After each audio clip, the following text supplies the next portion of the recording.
Alright, hey everyone out there in Banjo land, Mike Hedding here, coming to you today with a technique lesson.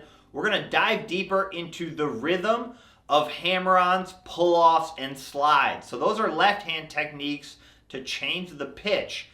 And this is one of those fundamental concepts that you absolutely have to get down to move on in your banjo learning progress. If you don't get the rhythm of these hammer-ons, pull-offs, and slides, you're going to hit a ceiling in your learning pretty quick, because these hammer-ons, pull-offs, and slides, they're used in almost every song. So I'm going to give you a 3-step process that I use to learn any lick that has hammer-ons, pull-offs, and slides. And we'll start with some easy ones, and then we'll get into some more advanced ones to show you how you can apply this easy 3-step technique to learn these hammer-ons, pull-offs, and slides. So we're going to talk further about separating our two hands, because pull-offs, hammer-ons, and slides are left-hand moves, and we need to make sure the right-hand rhythm doesn't get thrown off. And that's a common mistake, is when you start changing the left-hand rhythm, the right-hand rhythm wants to change as well. And that's why we need our two hands to operate independently, and that's what we're going to focus on for this lesson. Alright, so before we jump into the first slide lick, let's just do a quick review of counting. So remember, we have measures and beats, right? So the measure is kind of like the boundaries that the beats live in. So you might have heard of 4/4 time. That's 4 quarter notes per measure. That's like the standard. That's showing you how much time you have within a particular measure. And the beats can be broken up into various rhythms, sometimes called subdivisions, which is basically how many sections are we splitting the beat into. An easy analogy is like if you had a pie, which would be like the measure, you could cut that into different amounts of slices. You could have the whole pie, which would be like a whole note. You could have slice it in half, which would be half notes. So you'd have 2 beats, slices of pie per measure. You could cut it in 4, 8, 16. So those are called the different subdivisions or rhythms. You have whole notes, half notes, quarter notes, eighth notes, and 16th notes. You could eventually split it up even more, 30-second notes, but for most banjo playing, we're going to be in the realm of whole notes to 16th notes, okay? And remember, you count the beats 1, 2, 3, 4. We're going to be in 4/4 time. So you have quarter notes are 1, 2, 3, 4. Eighth notes are 1 and 2 and 3 and 4 and. So that's how you get 8 subdivisions per measure. And 16th notes are 1 E and a, 2 E and a, 3 E and a, 4 E and a. And that's how you separate 16th notes, okay? So the important thing to remember is that a quarter note and 4 16th notes occupy the same amount of time. It's back to our pie analogy. It's like having one piece versus cutting that piece into 4 smaller slices. It's still the same piece of pie. We're just subdividing it differently. So that's going to be an important thing to remember. Don't expect you to get this all right away, but we'll count all the licks out with the proper timing, because that's also going to be really important. All right, so let's jump into the first slide lick. So this might be review, but let's just apply that 3-step process that I talked about at the beginning to learn this slide lick. So first, let me play the lick. So it sounds like this. So that classic 2/4 slide on the 3rd string. So the first thing we're going to do is we're going to get the right hand rhythm down. So step 1 is isolating the 2 hands and determining the rhythm for each hand. So I always start with the right hand, because for the most part, that's going to be our timekeeper in bluegrass. So if we pretended all the notes were 0 and we didn't have a left hand playing the lick at all, what would the right hand be doing? It would be doing eighth notes. 1 and 2 and 3 and 4 and 1 and 2 and 3 and 4 and. So that classic thumb, index, thumb, middle roll, I'm doing 3, 2, 5, 1, 3, 2, 5, 1. So that's the first step in learning any slide, hammer-on, or pull-off lick. Isolate the 2 rhythms. Get just the right hand picking rhythm down first. So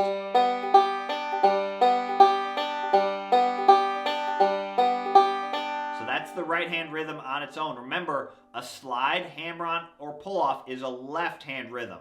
In most instances, it doesn't alter the right hand rhythm at all. Okay, so that's really important to remember. Whether I'm sliding fast, slow, hammer-on, pull-off, that right hand rhythm is going to stay that same thing. So first thing I said, like I said, is isolate that on its own and practice it on its own. So get that part down.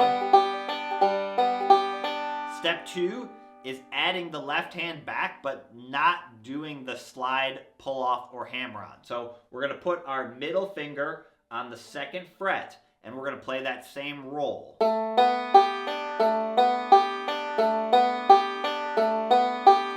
So obviously it doesn't sound exactly like it, but what we're practicing now is incorporating our left hand very slightly without our right hand altering. That's a very, very common mistake for beginners and intermediate players when they play more advanced licks.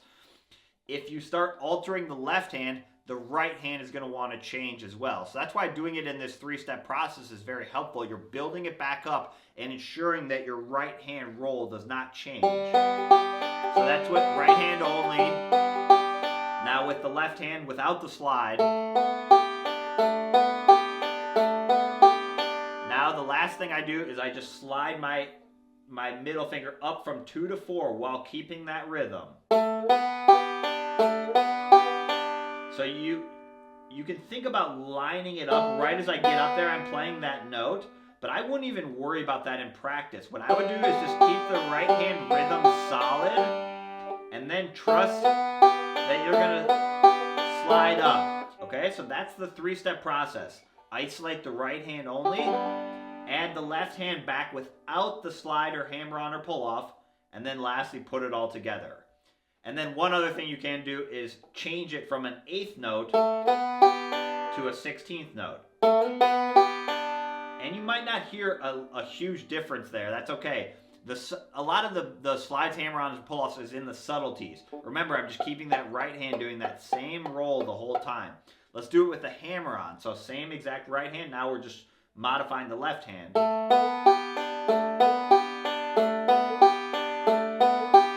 16th note hammer-on.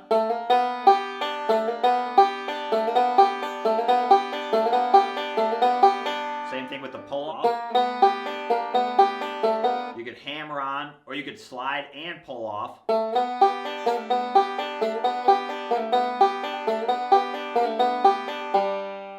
The key, like I keep saying, is my right hand's doing that same roll the whole time, no matter what. Even if I totally botch the slide and hammer on.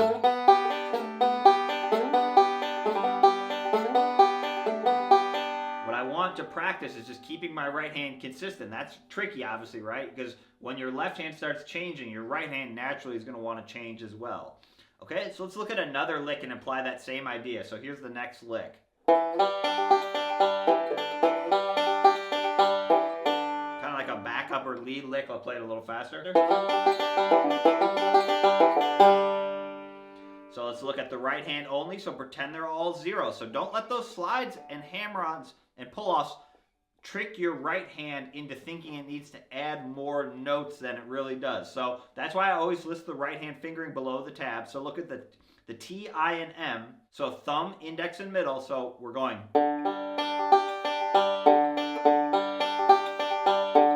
Just a classic forward reverse roll. We're going 4, 3, 1, 5, 1, 3, 4, 1.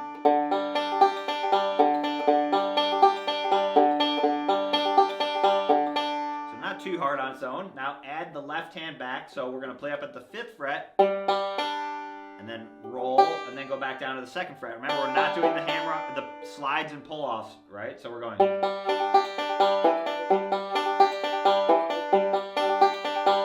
Right hand on its own with the left hand without the slides and pull-offs.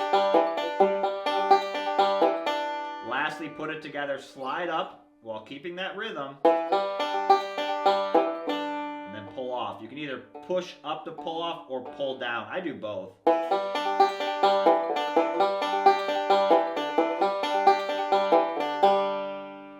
With the 16th note pull off, it would sound like this.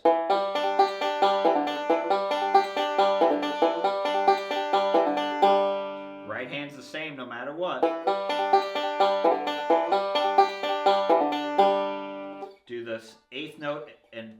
then 16th note pull off back to back. So we have 1 and 2 and 3 and 4 and 1 and 2 and 3 and 4 and. It's a subtle difference, but it's 4 and or 4 and.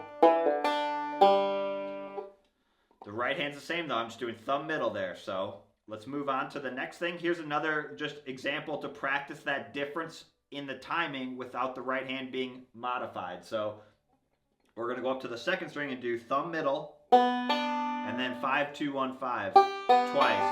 So you have thumb middle and then thumb index middle.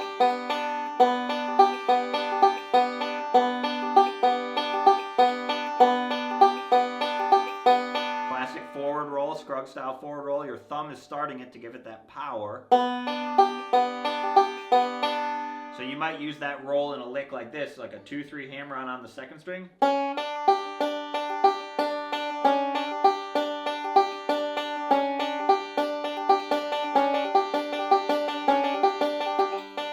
So good practice there would be doing it with an 8th note, 1 and 2 and 3 and 4 and, or a 16th note. Remember that 16th note is happening on my left hand, my right hand's the same. 8th note. Or you can't even do a grace note, which is like a slide with no rhythm, where you just basically...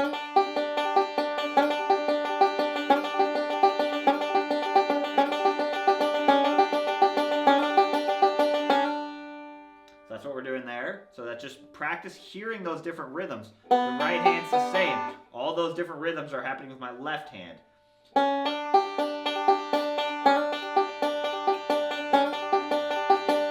Let's look at that classic Scruggs lick and apply that 3-step technique. So we're going to go classic Scruggs fill lick.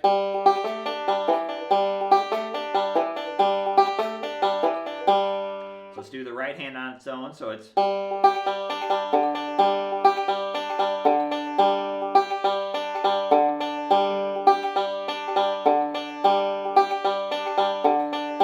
not too hard. Let's do with just the left hand without the slide, so we'd have... So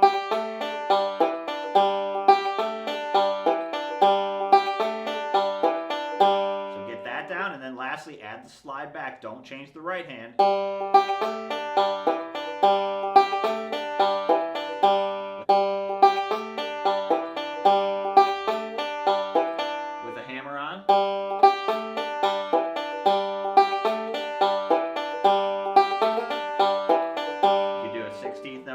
But just practice. Really what you're practicing is getting your left hand to do whatever it wants, and your right hand can kind of do whatever it wants too. And that's what's tricky. Obviously, you're getting your two hands to operate independently. That's what all these exercises are going to focus on. So let's do another lick. Here's another one. So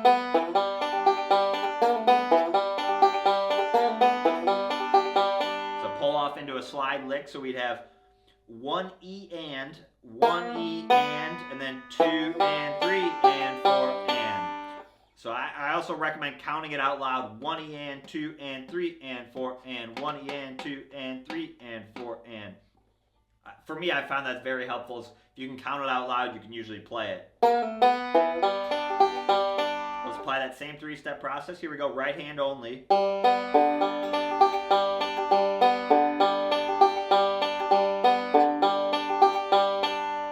Left hand back without the slides. So